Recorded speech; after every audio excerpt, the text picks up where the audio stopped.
안녕하세요. 책 읽어주는 여자, 수신책 읽어주는 여자의 강나건 과장입니다. 이번 시간은 은행 업무의 최고 기본이 되는 부분이죠. 예금 거래 개시 및 지급에 대해서 얘기를 나누겠습니다.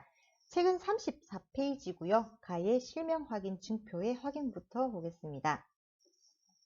여러분들이 신규를 하시든 재신고 업무를 처리를 하시든 서류를 받는 거에 앞서 본인이 맞는지를 확인하는 게 중요하겠죠. 성명과 주민번호 확인을 하고요. 명의, 본인 여부를 반드시 확인을 하셔야 됩니다. 근데 조금 의심스러운 경우에는 주민등록증이나 외국에 나가서 살고 있는 국민, 재외국민이 오셔가지고 주민등록증을 주실 때는 이런 데서 확인을 할 수가 있고요. 운전면허증 같은 경우도 이런 데서 진위 여부를 확인할 수가 있습니다. 근데 실제로 업무 처리하실 때 스캔기에서 웬만한 거 다 걸러주기 때문에 여러분들 업무 하실 때 크게 문제는 없으리라고 생각이 들고요. 그리고 여권이라든지 외국인 등록증 이런 증을 가져오시게 되면 네오비스 0553에서 진위 여부를 반드시 확인을 하셔야 됩니다. 자, 네 번째로 사업자 등록증 같은 경우에는요. 이 업체가 진짜로 업을 하는지 안 하는지 확인하는 것이 중요하겠죠. 국세청 조회에 들어가셔가지고 휴폐업 조회를 반드시 해주시기를 부탁드리겠습니다. 밑에 가로 7번 보겠습니다. 실명 확인 과정에서 명의자가 금융사고 발생 가능성이 있다고 판단되거나 주의를 요하는 거래자인 경우에는요. 금융사고 예방 사전 경고 팝업을 활용해라 라고 되어 있습니다. 이런 경우는 본인이 아닌데 다른 사람 신분증을 들고 와서 통장 개설을 하러 왔다라고 칠게요. 그럴 때 직원이 센스 있게 잘 알아차렸습니다. 그래서 거절을 하고 돌려보냈는데 이제 좀 걱정이 돼요. 혹시 다른 지원 가서 개설하지 않을까? 그럴 때는 걱정을 조금 덜 하셔도 된다라는 거죠. 0568 가셔가지고 고객번호 이런 거를 등록합니다. 이런 사람들이 본인도 아닌데 신고하러 왔다 조심해라 라는 내용이 들어가겠죠. 자, 라 보겠습니다. 팝업은요 언제 뜨냐면 요런 거래를 할 때 팝업이 뜨게 됩니다. 그래서 팝업이 뜨게 되면 좀 주의 깊게 살펴보시면 좋겠습니다. 35페이지 가겠습니다. 35 밑에 이율 적용 및 이자 계산입니다.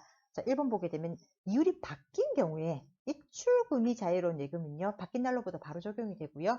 적립 거치식 같은 경우는 계약일 당시 이율이 적용이 됩니다. 변동금리가 적용되는 경우 읽어봐 주시고요. 자, 2번 보겠습니다. 중도 해지 이율은요. 계약일 당시에 중도해지 이율이 적용이 되고 만기 후 이율은 만기일 당시 고시된 이율이 적용이 됩니다. 만기일 이후의 금리도 변경될 수 있겠죠. 그럴 때 한번 읽어봐 주시고요. 자, 5번 보겠습니다. 예금의 이자 계산은요.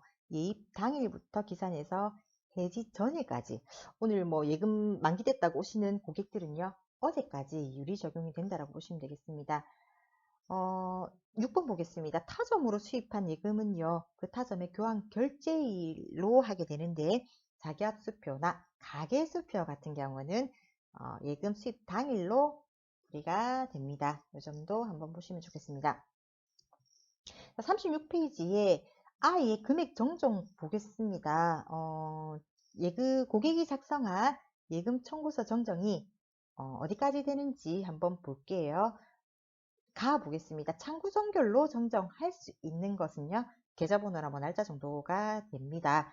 그리고 책임자 정결은 금액 정정이 가능하고 책임자 정결인데 여러분들이 정정인은 잘 받아놓고 책임자의 결제를 안 받는 경우가 한 번씩 있습니다. 그래서 결제까지 신경을 써주시면 좋겠습니다. 페이지는 책은 여러분 37페이지로 넘겨주시고요. 정정할 수 없는 범위가 있죠. 예금주라든지 이런 거는 정정이 안 된다라고 보면 됩니다. 자, 넘겨서 39페이지로 갈게요. 이 은행 거래 신청서 중복 사용인데요. 뭐 적금 만기된 고객이 왔어요. 근데 이제 새로 적금 2개 더 해달라. 그리고 적금 탄돈으로 예금도 하나 해달라. 총 3개를 해달라 하는 경우도 있겠죠. 그럴 때는 신규 가입서를 3개를 쓰는 것이 아니라 한 장의 중복 신규를 허용을 하고 있습니다. 조건이 있죠. 동일 고객이고 당일자가 돼야 되고 동일 조작자로부터 처리를 해야 됩니다. 안 되는 상품들이 있으면 이것도 한번 읽어봐 주시고요. 건수는 한 장에 3건까지 신규 가능합니다. 여러분들 너무 잘 아시기 때문에 이 부분 짧게 넘어가겠습니다. 40페이지로 왔고요. 거의 비밀번호 ARS 직접 등록으로 왔습니다. 예를 들어서 뭐 지점장님께서 업체에 나가셔가지고 급여 통장을 한 20개 정도 받아오셨어요. 그래서 그 받아온 서류로 은행에서 신규를 할 때는, 지점에서 신규를 할 때는 미니점 신규를 하고요. 고객이 직접 비밀번호를 ARS로 등록하게 하는 겁니다. 이렇게 하는 이유는요, 사고 예방을 하기 위한 거라고 보시면 됩니다. 대상은요, 개인만 되고요. 입출금 통장과 예적금만 가능합니다. 그러면은 처리 방법, 3번의 처리 방법을 볼게요. 지점장님께서 업체 나가기 전에 서류 세팅해라 라고 하실 때 비밀번호 직접 등록 신청서까지 같이 세팅을 하시면 같이 받아오면 편하겠죠. 그죠? 그리고 신규를 하고 나면 접수중 또는 고객에게 LMS 문자를 통지를 하게 됩니다. 거기 1년 번호도 6자리를 부여를 하는데요. 등록을 또 해야 됩니다. 라에 통장도 받고 접종을 받거나 문자를 받고 나면 비밀번호를 직접 등록해야 됩니다. 언제까지 해야 되냐? 통장 개설일 포함해서 3영업일 이내를 해야 되고요. 접수번호 또 5회 이상 또 오류가 나게 되면 처리가 안 되니까 고객님 유의해서 등록해 주십사 이렇게 전달을 해 주셔야 되겠죠. 42페이지로 가겠습니다. 미성년자 거래 시 받을 서류 및 공통사항 얘긴데요. 미성년자 업무 처리를 하다 보면 은근히 여러분들 까다로움을 느끼실 겁니다. 좀 헷갈리시는 그런 부분이 있다라고 하면 여기 42페이지 나오는 별표 1을 참고하셔가지고 업무하시는 많은 도움이 되실 것 같습니다. 자, 첫 번째부터 볼게요. 법정 대리인 친권자 판단 방법입니다. 만 14세 미만 같은 경우는 기본 증명서를 여러분들이 받게 되는데, 여러분 기본 증명서를 왜 받을까요? 바로 친권자를 확인하기 위함입니다. 기본 증명서에 보게 되면 아무것도 표기가 안 되는 경우가 있어요. 이런 경우에는 보통 부모인은 그냥 가정이다라고 생각을 하시면 될 것 같고요. 친권자의 한 명으로 되어 있는 경우 있어요. 그래서 친권자 땡땡 해서 친권자 이름 땡땡땡, 친권자 주민번호 뭐가 이렇게 나와 있는 경우가 있습니다. 그래서 여기서 유의할 점은 친권자가 엄마인데 예를 들어서 아빠가 왔다라고 하면은 처리를 할 수 없다라는 점 유의를 해 주셔야 되고요. 그리고 친권자가 잘 없습니다. 2명 이상 돼 있는 경우에는요. 두 사람 다 오셔야 되겠죠. 그런데 아빠는 바빠서 못 온대요. 일 때문에. 그럴 때 한 명만 예정한 경우에는요. 아빠의 인감증명서를 첨부한 위임장까지 받으셔가지고 아빠 도장만으로는 안 된다라는 거죠. 그래서 여기에 유의를 하셔가지고 업무를 처리해주시면 되겠습니다. 자, 밑에 보게 되면 미성년 후견 감독인에 대한 얘기인데요. 부모님이 혹시 안 계신 경우에 뭐 고모님, 예를 들어서 고모나 삼촌이 후견인이 뭐 돌봐주는 경우에 될 수 있죠, 그죠? 조카의 은행 업무를 뭐 볼 일이 있어서 법원에 가서 미성년 후견인 신청을 하게 됩니다. 그러면 법원은 판단을 해서 이렇게 서류를 주게 되는데요. 이 원본 그리고 이런 서류들이 있는데 이 서류를 가져오시게 되면 원본을 반드시 복사하셔가지고 돌려주셔야 됩니다. 이 점에 좀 유의를 하시고요. 그리고 이런 서류에는 어떤 업무까지 해줄 수가 있는지 그리고 언제까지 기한인지 내용이 나와 있으니까 꼼꼼하게 보시고 처리를 해주시면 되겠습니다. 44페이지 가겠습니다. 수신 관련 재신고인데요. 학생이 뭐 고등학생이 와서 비밀번호를 뭐 3번 오류났다 바꿔달라, 통장 재발급해달라 이런 재신고 업무는 미성년자가 본인이 절대로 할 수가 없습니다. 반드시 친권자만이 가능하게 되고요. 이런 서류를 가져오셔야 됩니다. 꼼꼼하게 봐주시면 되겠습니다. 자, 쭉쭉쭉 넘겨서 여러분 책 페이지 51페이지로 가주시면 되겠습니다. 4번 예금의 지급과 부도 처리인데요. 5만원권이 없던 시절에는 여러분들 차수표에서 수표 입금도 많았고 지급도 많았고 부도 처리도 참 많았습니다. 근데 요즘에는 그런 업무 처리가 참 많이 줄어든 것 같습니다. 자, 첫 번째로 타선권 지급부터 먼저 볼게요. 타선권은 당연히 교환 결제가 끝나는 거 아니면 지급할 수 없겠죠. 하지만 자기업 수표라든지 이런 원화당자라든지 이런 여행자 수표 같은 경우에는요. 특별히 인정되는 경우에 이렇게 지급 전 입금할 때는 입금 전 책임으로 해서 지급을 할 수 있습니다. 참고에서는 주로 아마 자기업 수표를 처리를 많이 하게 되겠죠. 이런 경우 어떻게 처리하느냐? 2번 조회필 입금을 할 때는요. 발행은행의 이상 유무를 반드시 확인해야 되겠죠. 조회기록부에 기록해서 결제도 득하셔야 됩니다. 자, 53페이지로 넘어가겠습니다. 사회 부도실물 보관 및 관리 절차인데요. 부도실물은 영업점에서 어떻게 처리하는지 한번 보겠습니다. 2번 문제 볼게요. 영업점에서 보관 중인 부도실물은요, 당연히 고객에게 내줄 때는요, 명확히 받아야 될 거고요. 6개월이 경과하게 되면 프로세스 혁신부로 집중을 시켜야 됩니다. 3번 볼게요. 프로세스 혁신부에서도 10년이 경과한 부도실물은 폐기를 해야 된다는 점도 한번 보시면 좋겠습니다. 자, 책 54페이지로 넘어가겠습니다. 자의 비대면 매체를 통한 정기 예적금의 해지 절차입니다. 요즘 정말 비대면 거래 많이 하시죠, 그죠? 바로 해지가 안 되고 이런 절차를 겪어야 되는 이유는요, 보이스피싱 때문입니다, 바로. 그래서 본인 확인 조금 철저하게, 본인 확인해서 이런, 이용당하지 않도록 보호를 하는 거죠, 그죠? 자, 이번 비대면 매체 해지 절차 보겠습니다. 해지 신청을 하게 되면요, 유의사항 안내 체크를 하고요, ARS 인증을 하게 됩니다.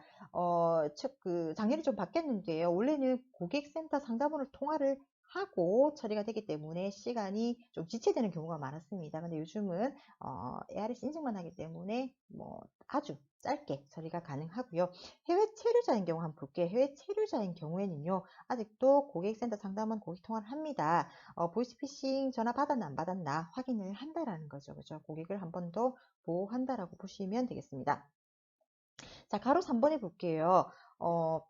본인이 모바일로 하고 싶은데도 안 되는 경우가 있습니다. 그런 경우는 뭐 연락처에 문제가 생긴 경우가 되겠죠. 그런 고객이 창구에 와서 해지해 달라고 옵니다. 근데 모바일로 하면 금리가 더 높죠. 그냥 해지하게 되면 우대금리를 못 받기 때문에 처리해야 되는 절차가 있습니다. 가해 보게 되면 이런 전환을 해주셔야 되고요.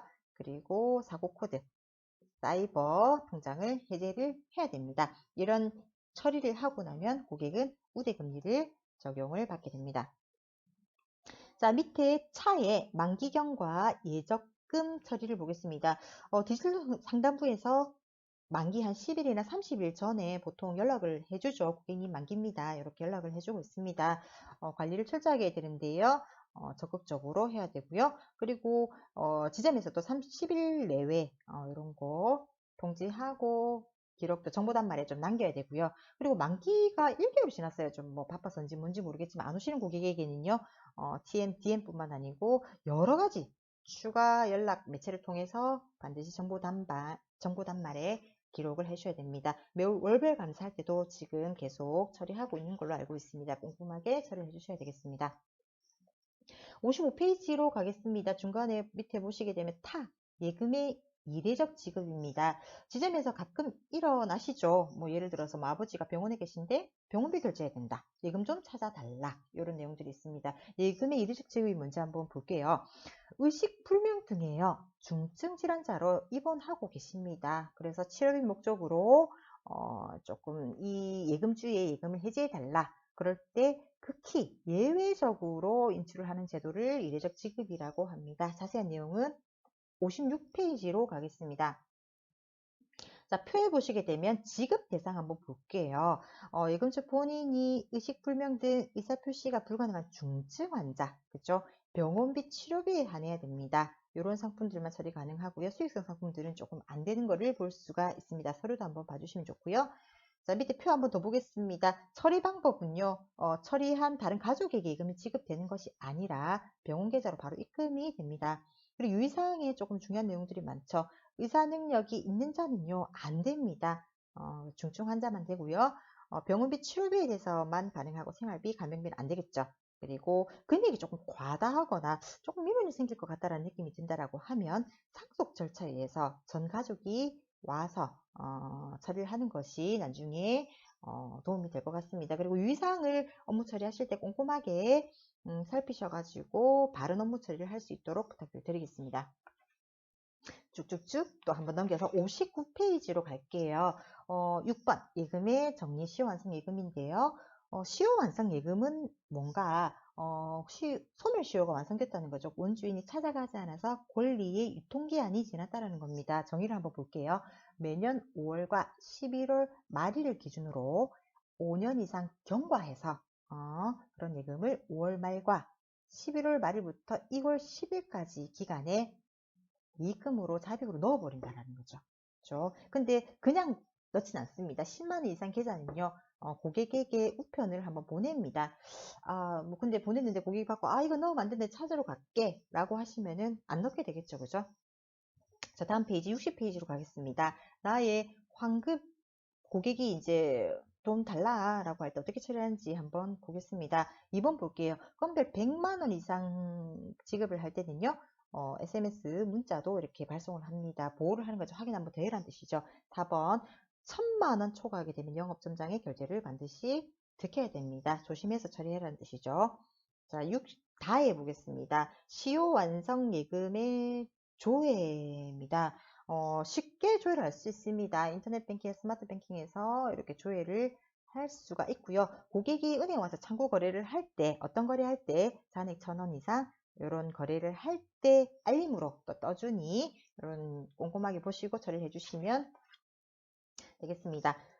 자, 페이지 61페이지로 가겠습니다. 라의 거래 중지 계좌 처리인데요. 앞서 뭐 예금의 성질과 약관에서 익히셨겠지만 우리 한 번 더 볼게요. 이런 조건들이 되면 거래 중지자로 들어가 버리게 됩니다. 요즘 계좌를 개설할 때 예전보다는 주의를 좀 기울이다 보니 거래 중지자 계좌도 조금 좀 줄어들지 않을까라는 생각이 들고요. 편입은 이렇게 됩니다. 가로 3번 한번 볼게요. 편입되고 나면요. 입금, 출금, 이관, 양수도 거래가 안 되죠. 하지만 계좌 조회라든지 발급, 잔액 증명서 이런 거는 가능합니다.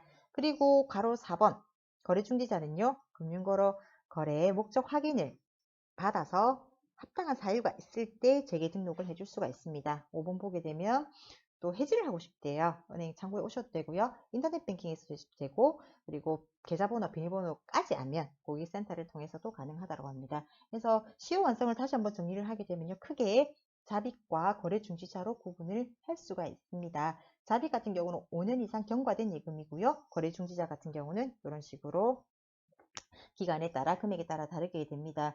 자빅은 계좌를 살릴 수가 없고 돈만 지급이 가능하고요. 거래 중지자 같은 경우는 합당한 사유가 있으면 계좌를 살릴 수가 있습니다. 여러분 이번 시간은 여기까지고요. 다음 시간에 또 뵙겠습니다. 고맙습니다.